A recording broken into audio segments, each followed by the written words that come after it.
Previously on Research, Rank, Repeat. There is a new Lindsay Lohan Christmas movie out on Netflix. Yeah. Woo. Hannah, what's the name of the film that we watched? The film is called Our Little Secret.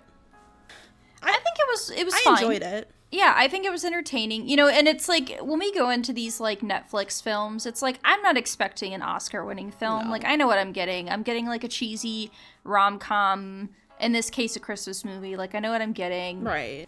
And we also look forward to when Freakier Friday comes out, we will be there. I'm so excited for Freakier Friday. Yeah. Like, even if it sucks, I don't care. I don't care. I don't care.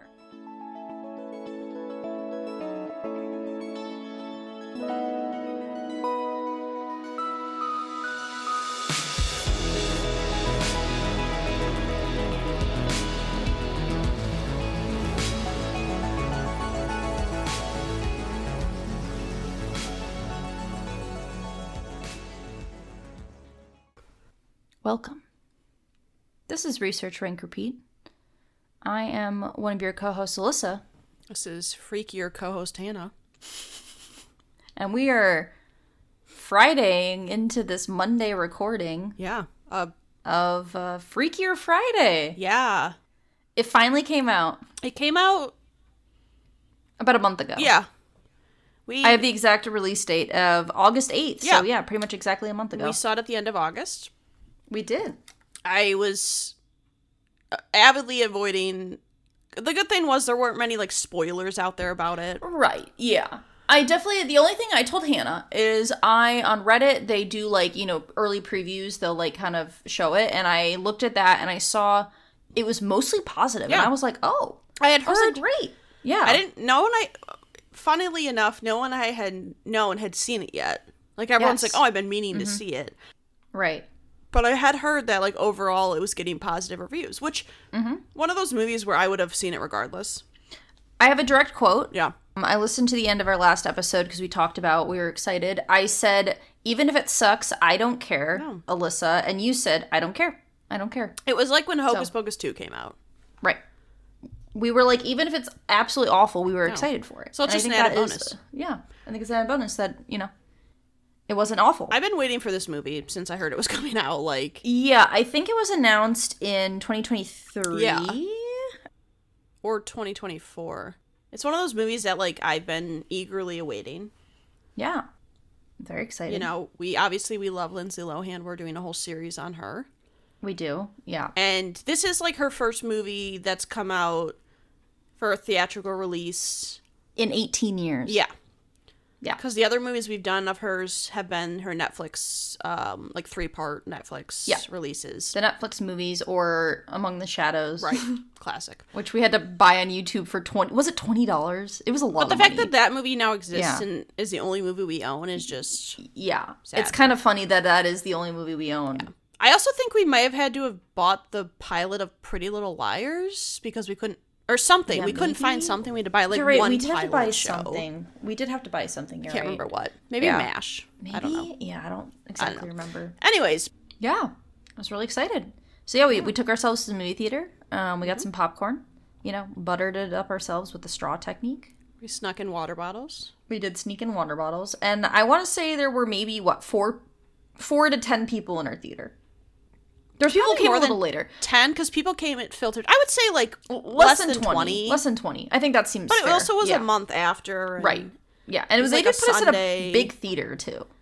Oh, yeah. It was like a full-size theater. Yeah, was it like 12:45? Yeah, it was an so it was also early early Sunday. on a Sunday. Yeah, the Sunday before Labor Day. So, shall I get into some background?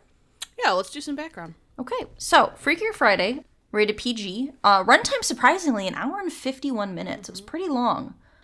It is an American comedy film that was written by Jordan Weiss and directed by Nisha Ganatra. Probably butchered her name, I'm so sorry. But we love a good women writing, directing duo. It was produced by Disney. I was trying to look up some of the stuff. They said that Nisha had directed a lot of like TV shows, a lot of comedies, like Brooklyn Nine-Nine, Mindy Project, just like that. You know, she'd done a lot of TV directing, but I don't think she had done at least noteworthy movies that I was aware of. And Jordan Weiss had written some things as well, but nothing specific. So this is the sequel to the 2003 version of Freaky Friday, which was originally produced by Disney. So it said in Wikipedia it was the 7th movie in the franchise, but then later on I could only find the 1976 original version, there was a 1995 version, the 2003 version, a 2018 version, and then the 2025 sequel, which puts us at 5 movies. So I don't know where the 7 in the franchise comes from.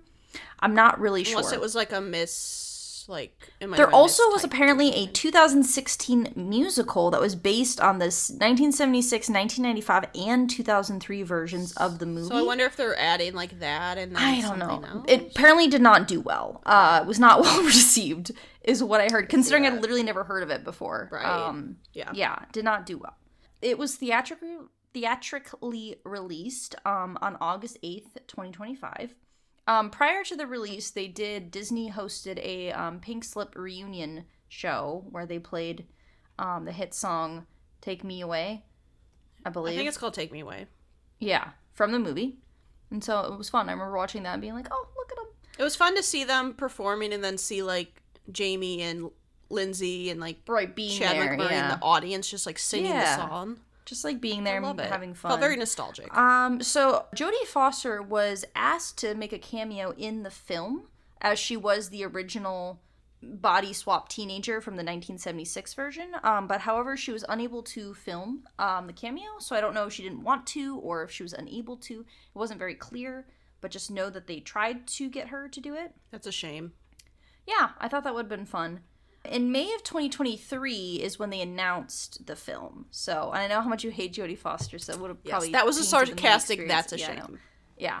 It was announced as a sequel with the original script by Elise Hollander was the original scriptwriter, and eventually later on they announced a new writer to do rewrites. So the Jordan Weiss was brought on after an original script was written to do rewrites, and I guess was credited as the head writer or the primary writer. I don't exactly know how that works. Amy Daughtry, I don't know. I'm probably Daughtry. Amy Daughtry. Probably. She did the music and scored the film. And just because this was listed on Wikipedia as a fun fact, she was the first woman to score a DreamWorks animated film. Interesting. So, in the year of 2021. Love that. Yeah, we love that. But anyway, we love progress. For the movie Spirit Untamed, which was apparently a sequel to Spirited Away. Spirit. Or not Spirited Away. Spirit. The horse film. Yes.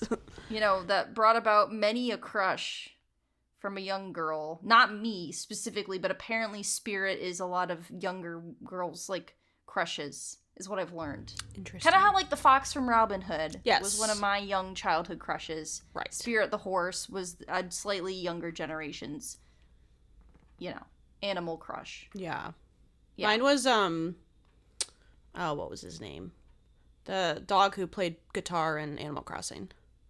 Oh, KK Slider. KK Slider. KK Slider. Loved him. That's fair. Yeah, I get that. Yeah, mine was the fox from Robin Hood. Yeah, it's definitely him. And I think that's, I support that for all the young women and men out there. And theys, theys and thems. Yeah. Respect it. Respect it. So, the film had a budget of $42 to $45 million.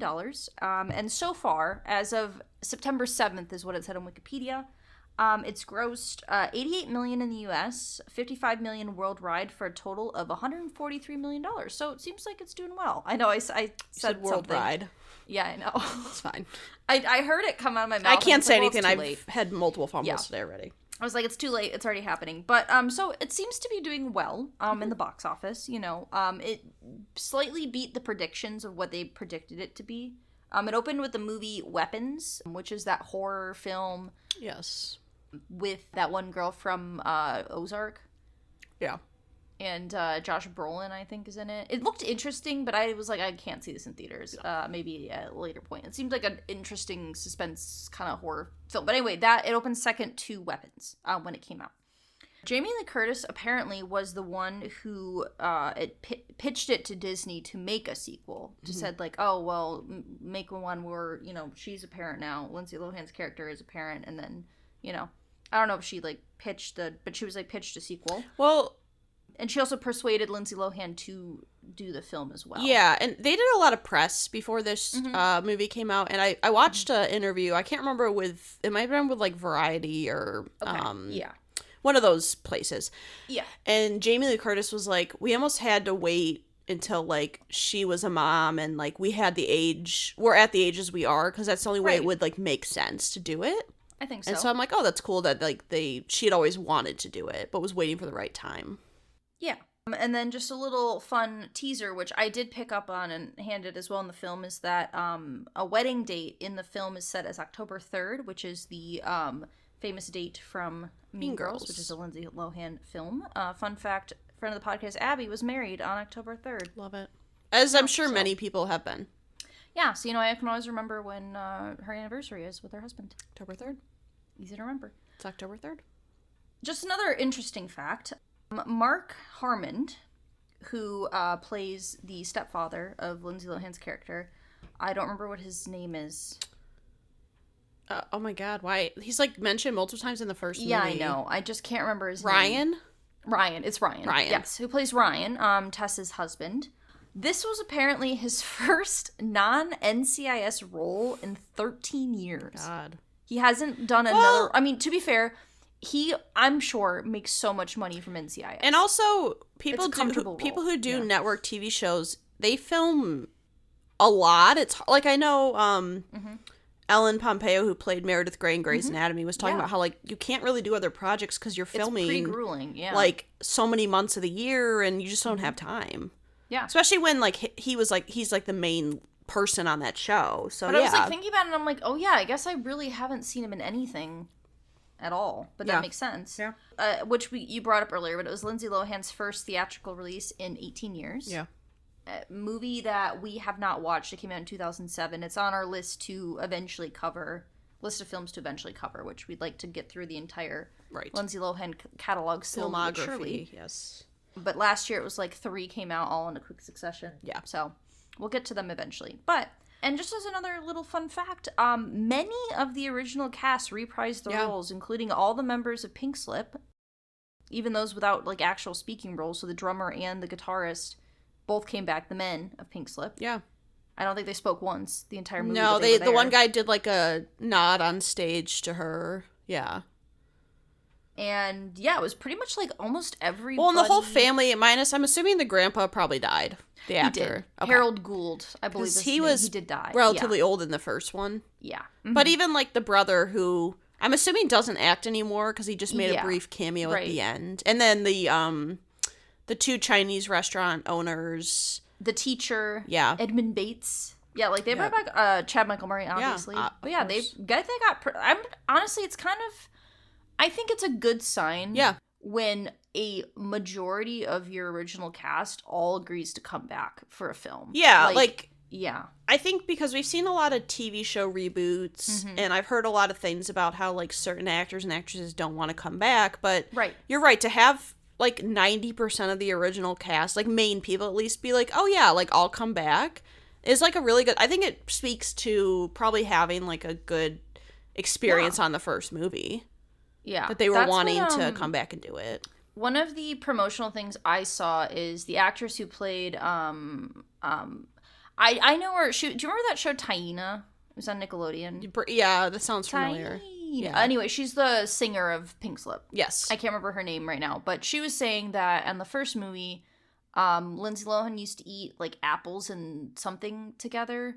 I can't remember what now, but she was like, she introduced her a snack and then they eat it together, and then...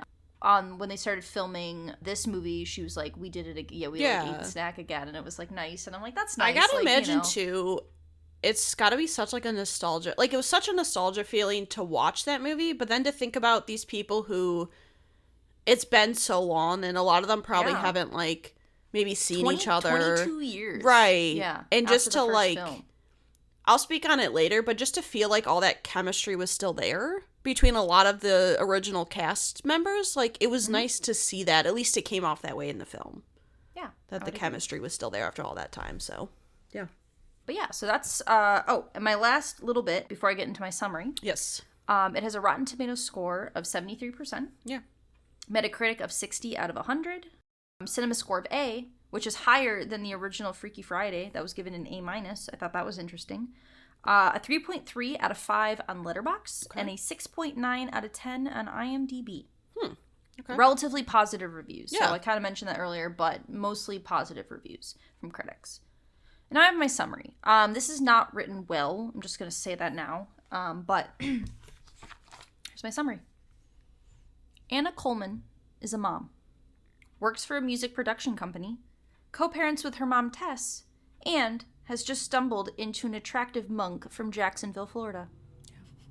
When Eric and Anna plan to get married, their 2 daughters, Harper and Lily, are anything but thrilled to be a blended family, and stumble upon another spell that body swaps into some very comical moments. Lips will be plumped, waves will be ridden, and Pink Slip will once again play on stage. Oh, but we can't forget Hannah's crush on Chad Michael Murray will return. I'm sorry, he still looks good. He does. I mean, he's definitely had some work done. No, but like he still looks good. I've been watching the show called Sullivan's Crossing. The only reason I started watching it is because I saw him in the Netflix picture. I would say he looks a little too tight. He does, but he's still like... just a little bit. But I get it. It's Hollywood. Men have to do... Yeah. They have different standards. But he still, to me, looks like... As an adult and as someone who's not really attracted to men, I'm still like, oh, right. He's a good-looking man. I looked over when he was on screen and Hannah was smiling. And I love him. Oh, yep. I love him. When he rolled up on his motorcycle. Yeah, I know. You're like, there he is. Oh. But yeah, I think I went into it with good expectations because of the reviews. Yeah, we were hearing. I was expecting to enjoy it. Yeah. Regardless of quality. Because, I mean, there's, let's be honest. Lindsay Lohan was a big youth actress for us. So there's a lot of her films, like Life Size. I'm not out here being like, Life Size is such a good movie. But I love it because it's Life Size. And it's Tyra, Like, we love that because it's such a, a specific feeling of, nostalgia. And I feel like this movie felt nostalgic. It did feel nostalgic. Yeah. I think they did a good job of making it relevant to 2025 or to the 2020s and more above. More current time. Like having Tess be a podcast host makes so much sense. Yeah, it made a lot of sense. And I think having that disconnect between teenagers and people who are now in their Lindsay Lohan's character I think is in her 30s, her late 30s. Right. Yeah. I will say, too, it's sometimes sequels can be really hard to do. Yeah. But I felt like this one did a good job of calling back to the first one. I like how they were self-aware. Yes. The whole plot with Jake being, creepy towards them. Being weirdly attracted towards mom. Being weirdly into Tess. And then in the second movie, they just fully embraced it and, had him still be the same. It was really, I like that they're aware of what the audience thought of the first movie and kind of played off that. Yeah, I mean, overall, though, I thought it was pretty funny. I think it was funnier than I thought it was going to be. I know, and they did a lot of... Lindsay Lohan does a lot of physical comedy, and this movie did a lot, which Freaky Friday also did, which really worked, and I think it was more enjoyable than I expected. One thing we said, because this movie ended with bloopers. They had the bloopers at the end of the movie, which I love, and I miss that. I used to really love a good blooper at the end of the movie, but it looked like they were all having a lot of fun. Yeah. Everybody was enjoying the filming and doing the film. Which makes sense, because we just spoke about how we assume the first movie had a good environment, and having that many original people back and then introducing new people, I think, just adds to it. Yeah. I thought both the Lily and... Harper. I thought both those actresses were good. I thought they both did a good job. I thought they both did a good job, especially because they are pretending to be adults. Mm-hmm. And you're having to swap, not only act as yourself, but you're pretending to be someone else in someone else's body. Right. And that adds a whole other element to it. Which the first movie, it was done so well between the two. Oh, God. Jamie Lee Curtis was so good in that first movie. And I think Jamie Lee Curtis and Lindsay Lohan have a really good chemistry together. I agree. And seeing interviews of them together now, makes me want to cry, because it's you can tell that so they both still have so much love and respect for each other. Yeah. Yeah, I thought it was pretty smartly written. The plot in itself is kind of a crazy concept, but they made it make sense. I think what really worked is you not just have 2 people swapping bodies, but you have 4 people swapping bodies in different generations. So you get, like, mother and daughter swapping bodies, but instead of, like, Tess and Anna, it's Anna and her daughter Harper swapping, and Tess is swapping with Lily, who is, like, I guess her step-granddaughter, maybe is the right way to put it. And so it adds this whole other element of whole funniness, I guess. Yeah. There's a lot more to work with there, like, in terms of, like, the playing age for jokes type thing. It's, like, an added element. I thought the scene was really funny when Lily and Tess's body is trying to, like, figure out what to buy at the store. Because, like, get the usual stuff, and she was like, enema?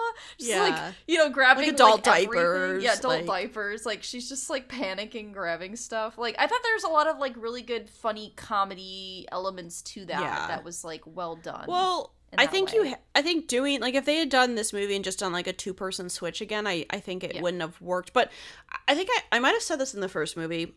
I remember watching Dylan Is Not in Trouble. Oh, yeah. He reacted to the first movie, which I'm hoping he reacts to the second one. I hope he does, too. But I remember he made a comment about how, like, it's so genius that one small switch can create, like, so much humor. And I felt like with this one, it was, like, having 4 people switch. Right. It creates so... And, like, even like Anna and Tessa's characters being so excited they can, like, do a bunch of stuff and not feel like pain or exhaustion. Yeah, and which I relate to because I'm like, as like a late 20s person, it's like, like, imagine being a teenager and being able just to, like, do stuff all day and, like, eat whatever you want and not have to deal with like the consequences. So I thought, it worked having all those switches and. Yeah, I think overall. Liked, I do like the idea that they just introduced this idea that, like, Anna's a single parent. There is no father involved. We don't know anything. We don't know anything about him. We don't know if it was someone who died. We don't know if it was, like, a fling that didn't work out. Like, we have no knowledge. Or if she had, like, picked, like, a donor and had... Yeah. Or had gotten divorced. Like, there's no mention of a father. It doesn't even come up. And I was like, honestly, I think that kind of works for this film. Well, it's... Because we have this Lily, like, her mom has died. And that's, like, a really big structural plot point of the film. Of, like, why she's feeling upset, you know, about this marriage between her father and, you know, Anna. And I think it was nice... Because I feel like if there were also another parent involved as a, like, front center of plot point, that would have made it very muddy and, like... Yeah. You wouldn't have had that contrast between all the different people, you know? Because then both daughters, you know... I also think it's not, like, really... You don't really need to know why the dad's not in the picture or whatever the situation is. Yeah, some type of a... But, I think having Tess and Lily switch... Because they both have this connection of, like, losing someone close to them, right? Because Tess lost her husband. Father died. Yeah. Their father, and Lily's lost her mother, and they both kind of can connect on this, like, feeling like everything changes and and losing someone who's important and close to you. So I thought that was a nice switch to make. Yeah. I do also think that when I give a shout out to Manny...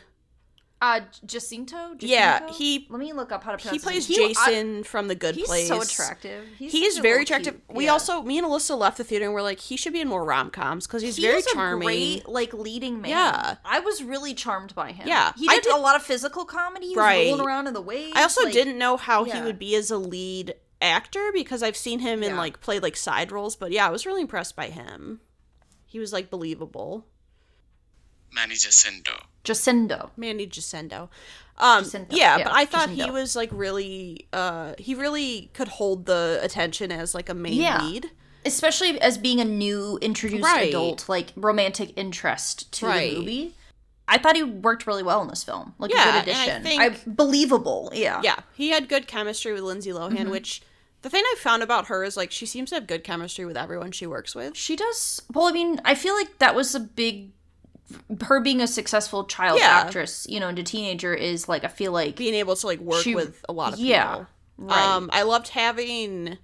Charisma, Parent Trap Meredith make an appearance. I didn't even know she was in the movie. I didn't either. Hannah and I both looked at each other, we were like, oh, and she plays kind of like a similar role to her original. Yeah, like a boss, a boss bitch, you know. So I thought that was cool to have, like, that kind of Yeah, that connection character. As well.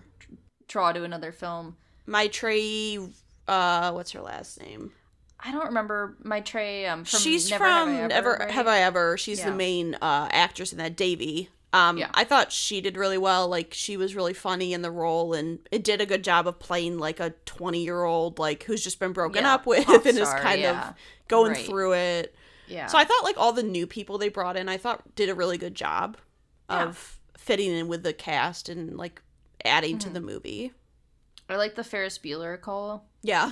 When they're in the car, I was like, jumping that's so over Ferris the Bueller coded. Road.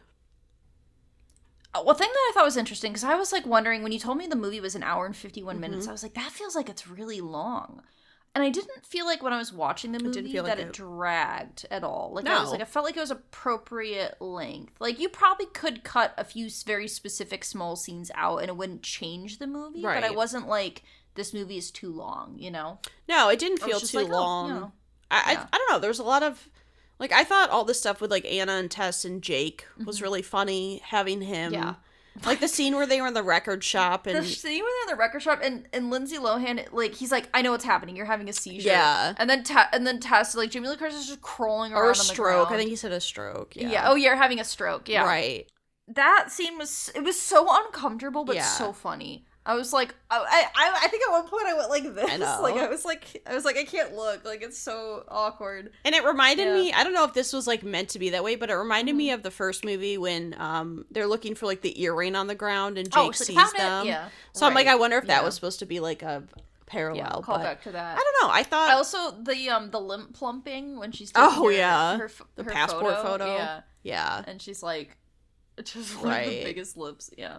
Yeah, I don't know. It had a good mix of, like, heartfelt moments mixed with comedy and similar to the first one where you kind of get these moments of, like, real life. I teared up. Yeah. I teared up in the theater. I did too. I got a little teary. There was some emotional moments that I thought were nice. Right.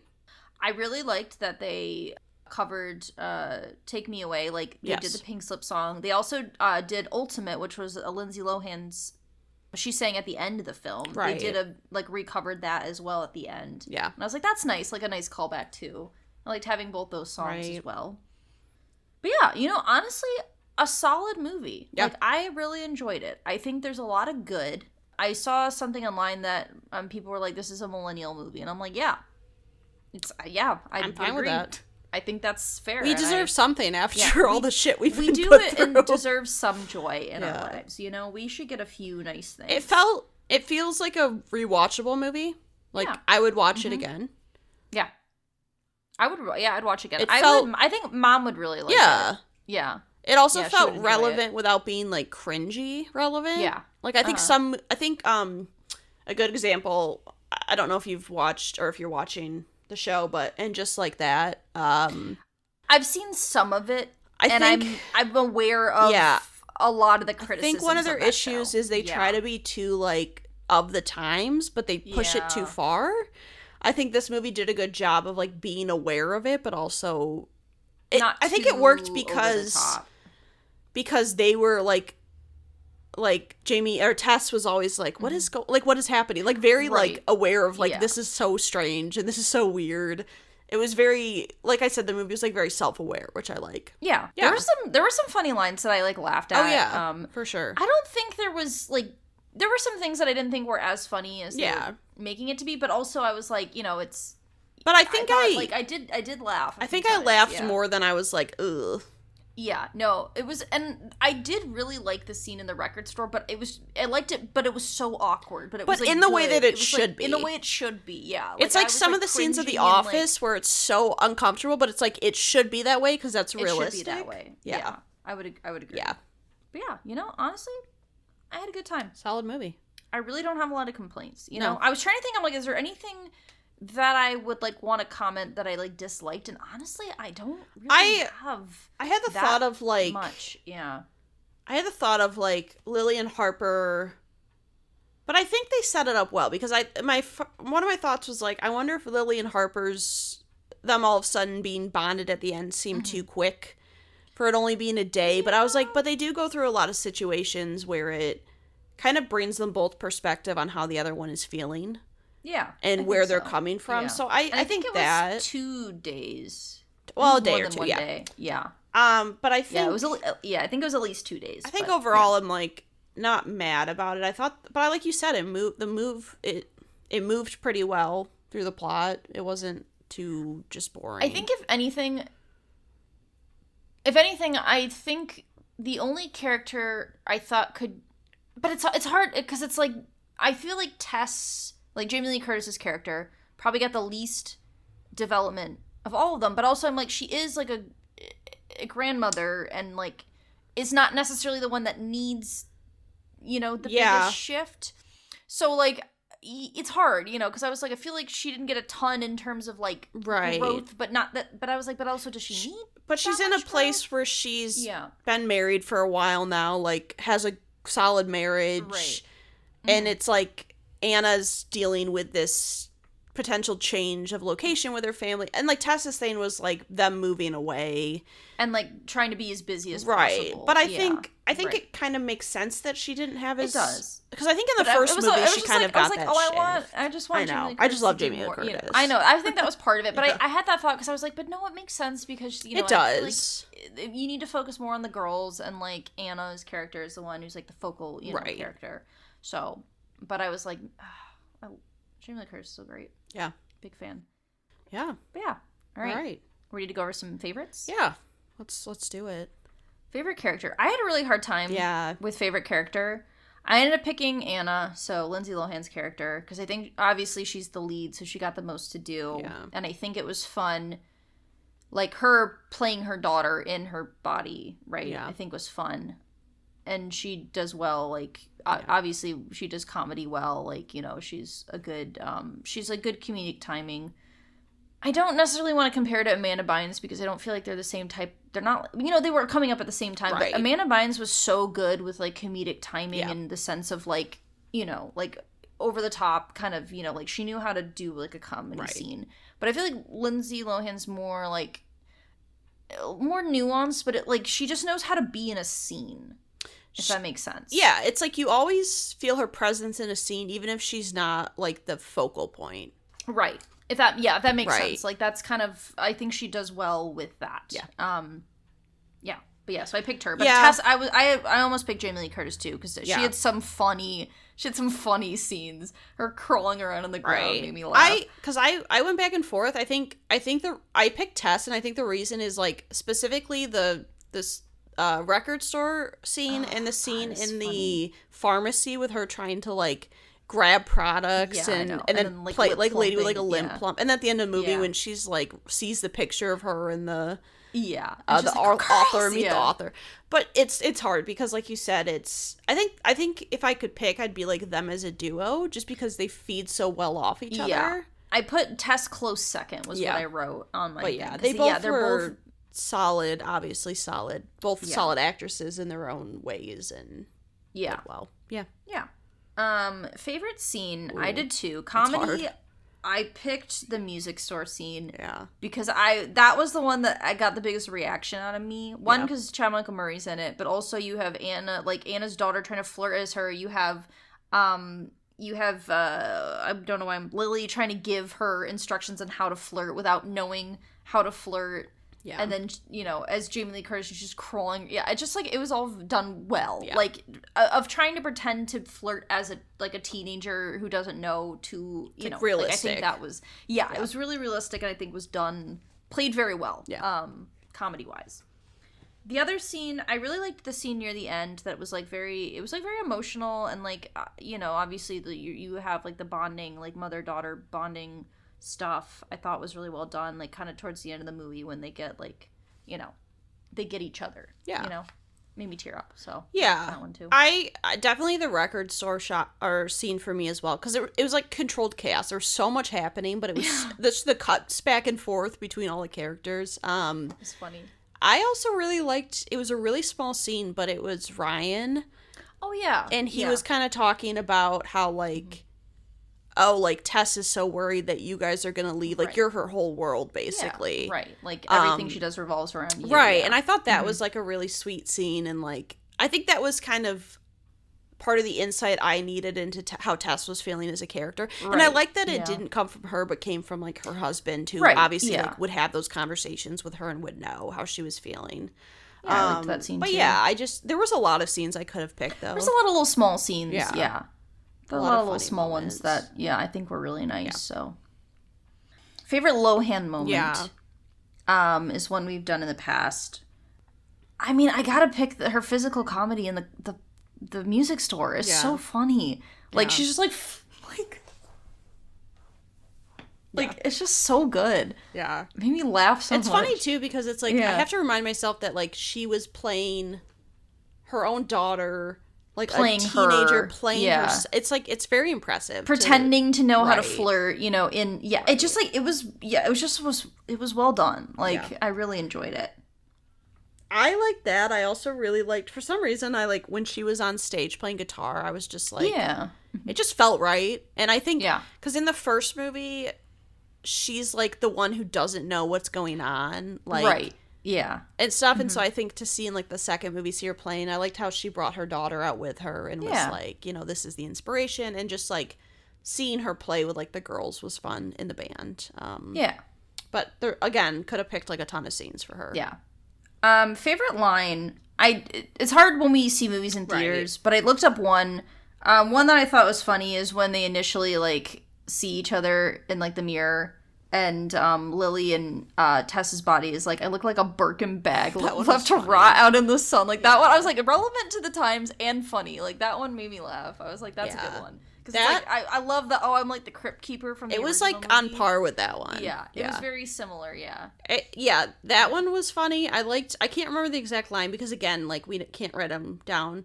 But there's a part when she was like, I have parcheesi, and then she's like, you just move the pieces around the board. Like, she kept explaining it. It was just, like, really funny. I was like, her being so invested in, like, this game, and the teenagers could care less about it. But I also like Chad Montgomery saying, I know what this is. She's having a stroke. I thought that was funny. I also really liked how them as the children were drinking, like, grape juice. Oh, yeah. Like cran apple. Like, out of a wine glass. They're like, oh, it's a nice little white wine, you know, nice finish. And they, like, do you want another one? And, like, she's got a like grape juice out of the fridge. I thought that was funny. I think it's also like a good sign that we both had multiple things we could have picked. I think so too. Yeah, that's a good sign of a movie. I felt good, and again, I love bloopers at the end. I wish more movies would do that because, like, one of the things I think I dislike about the streaming era is, and like not necessarily prioritizing physical media, is the loss of like bloopers. Because like Hannah, we had like multiple seasons of The Office, and the amount of times we would just watch the blooper reels because they would put them on the DVDs. They'd be on the DVD set, or just like blooper reels on DVDs, you know, or on like season sets. And you can find them on YouTube and stuff, but it's like some of these like Netflix shows, you know, things that don't necessarily have physical media, like I don't think they do them. Sometimes I'll find them on YouTube, like a couple, but they're usually not long, and they're like not like what I TV consider like a typical blooper reel. Like non-network TV shows, like they don't really do that. And I'm like, I just like the behind the scenes like stuff. Like some of the like the Always Sunny bloopers are really funny. Like I haven't even watched that much Seinfeld, but their bloopers are funny. Like, so I enjoy having that. Like, I like seeing the cast, like, having fun and, you know, having a good time. So, I really enjoyed that. All right. Before we add it to our ranking, do either of us have any changes we want to make to our ranking? I do. Because we do have a change. For people who don't know, when we do these, like, running lists, we do give ourselves an opportunity to potentially change around decisions we may not be proud of. And I'm not proud of one. So, I've talked about this, I think, in the last 2 Lindsay Lohan rankings, that all of my lists have been hindered by the fact that I put Just My Luck very low on my initial list. Yes. And I've said multiple times that I regret putting it low and that I needed to put it higher. So, on this day, I would like to say that I have moved Just My Luck up to 3 spots. Okay. So in my current list, it would be in between Georgia Rule and Confessions of a Teenage Drama Queen. Okay. So I put it up 2. Okay. Yeah, that's what I felt right. All right. I needed to go higher, and I put it in that spot because that's where it felt correct for me. I respect it. I just like to point that out because it was really ruining my ability to put things in because I was like, well, it's not better than Just My Luck. It's not like the last 3 movies. I had to put it just below Just My Luck because I was like, well, it's not better than that movie. So that's my adjustment. So I just like to state that. I've made the adjustment. We fixed things. Okay. Everything's fine. It's up. I at this time do not have any adjustments to make. Okay, great. Yep. Would you like to go first, or would you like me to go first? You could go first. All right. I have decided this movie is number 5. Okay. Crack the top 5. Okay. It is between Prairie Home Companion is above it at number 4, and then Life Size is below it at number 6. Okay. Because when I was thinking about it, I was like, and again, we always are slightly biased because of the newness and the movie theater experience. I really like this movie. Yeah. It was really nostalgic. It felt good. And when I was thinking about where I wanted to put it, I didn't think it was better than the first one. The first one just is like such a, like, I have it at 3. And the top 3, Hannah and I talked about, the top 3 is hard. Like, those 3 movies are so, well, and like, we have the same top 3, just slightly moved around. Just slightly. We just swapped 2 and 3 are different, Friday. Those 3 are so instrumental to, like, early upbringing. And, like, honestly, I could put those in any order, those top 3. And I really liked Prairie Home Companion. I really enjoyed that film. Yeah. And I was like, do I like this movie more than Life Size? And I was like, I honestly think it might be better than Life Size in terms of, like, I'm like, look, I'm aware Life Size is not a good movie. Like, again, we're not out here. Yeah. But I love, but goddamn, do I love that. It's not, film. Is it Shine Bright, written shine well? far, No. But is it great? Yes. It's fantastic. It's nostalgic. Yeah. So, but I was like, do I think it deserves to be higher than Life Size? And I said yes. So, number 5. That's where it went. I have also put it at number 5. Okay. So for me, it's number 4 would be Just My Luck. Number 5 would be Freakier Friday, and number 6 would be Life Size. Interesting that we both have Life Size in the same spot, and we both thought it was better than Life Size. I agree with you. Life Size to me has never been like a top. Like, it's not written very well. No. It's not even like necessarily acted very well by some people, but it's like something about Tyra Banks just like typing on the laptop, wrecking havoc. It's just, I love it.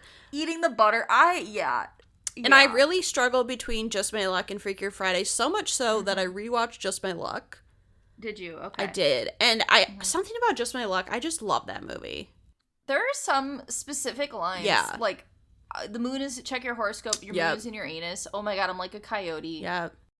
There's some solid stuff in there. What I will say, for only seeing Freakier Friday once, I would put it at 5.